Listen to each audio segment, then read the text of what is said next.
Hi folks, Dale Fredricks here. Today we're going to talk about how I like to use a bitting rig.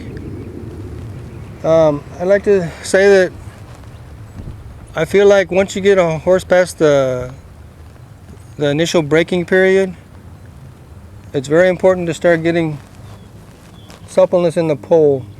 I feel like we can really start advancing when we start to get the pole suppled.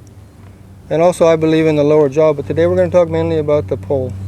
So one big aid in achieving this suppleness is a bitting rig. And what I'm calling a bitting rig today consists of an overcheck. This one's just made out of about a 1/4 inch piece of nylon rope, and it runs through a special headstall. There's some loops affixed to the headstall here, and then it goes down to the headstall loop on the bit. If you're using a snaffle bit, you can just affix it right to the snaffle ring. But on any kind of a leverage bit, we go to the headstall loop. The side reins that I'm using, these are just nylon, and they have a piece of elastic sewn into them, so there's some give to them. When the horse bumps them, there's a little bit of give. And when you start using this type of an apparatus, be sure to leave everything real loose at the beginning. You want to leave the overcheck looser than what you desire them to eventually achieve. And also the side reins and your curb strap also. Leave everything loose so they kind of have a chance to figure out their boundaries. And then over a period of days you can gradually start tightening things up. One more thing I'd like to talk about is I like to hobble my stirrups. I don't want them going around and having the stirrups thumping them in the ribs or up here in the elbows. So I've already got a piece of leather attached to the right side there, the right stirrup, and I went through the back ring on my front cinch. Now I'm going to come through the front of my stirrup and I'm going to tie it off there. And the reason I tie it off, the reason I come around the front of the stirrup is because I don't want this, and also through the back ring of my front cinch, so I don't want this up here where it might be banging them in the elbows every stride. Another thing I'd like to mention too, depending on your saddle, if your saddle's rigged back far enough, you might not need a flank cinch, but you want to prevent the back of your saddle from raising up and down. So on this particular saddle I have a back cinch and I have it snug down. On this overcheck, I just make half hitches right around my saddle horn. Just kind of determine about how tight I want it. Just make some half hitches.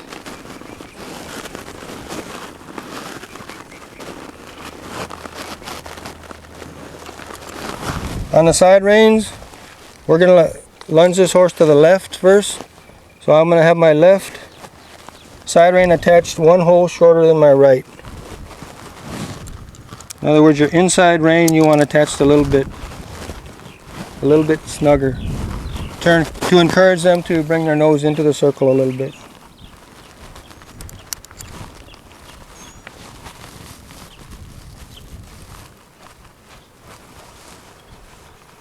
Okay, and we'll take her over here to the wall and we'll just start lunging her. The beauty of this system is that the horse can teach themselves a lot on their own. They don't have a rider's weight on top of them to worry about. They don't have anybody pulling on their reins and thumping them on the side, so they learn a lot by themselves.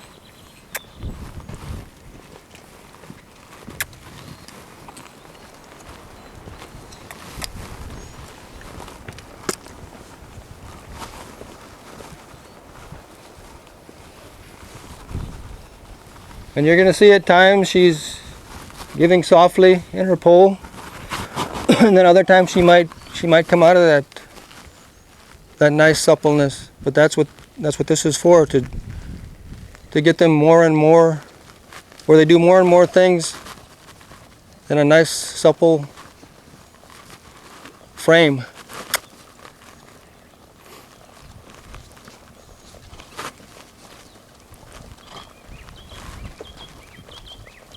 So we're going to speed her up to a trot here.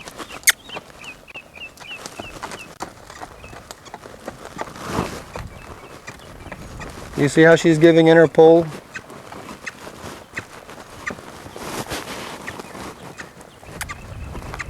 We'll slow her down a little bit. Easy. And I think that's real important too. This is a real good place to get them used to giving to the bit during transitions. You can go from a walk to a trot to a canter, back down to a canter, trot, walk, stop, back up. So they get used to maintaining that frame while they're doing transitions.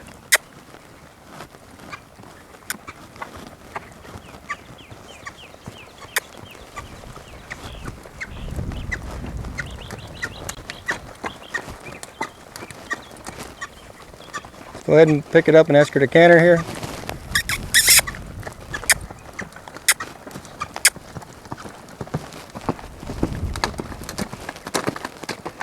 We'll bring her back down to a trot, easy.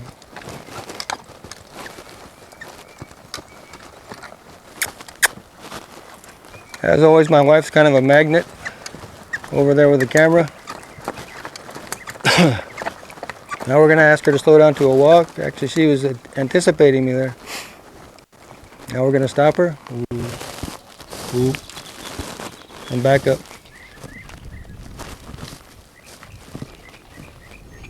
And if they're hesitant on backing up, I'll go toward them and get a little life in them.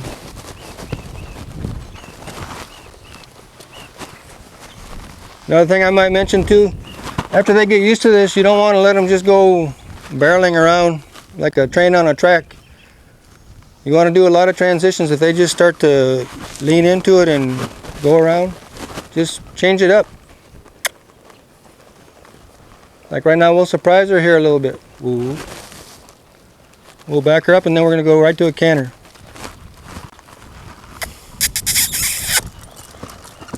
Just keep them thinking instead of just kind of getting in a rut of going round and round. Ooh. Ooh.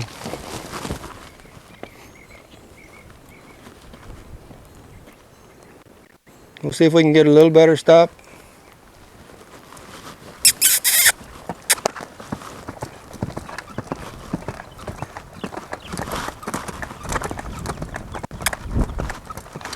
Ooh. Looks like my string came undone on my stirrup. And I don't know if you could see, immediately the stirrup started whacking her in the ribs.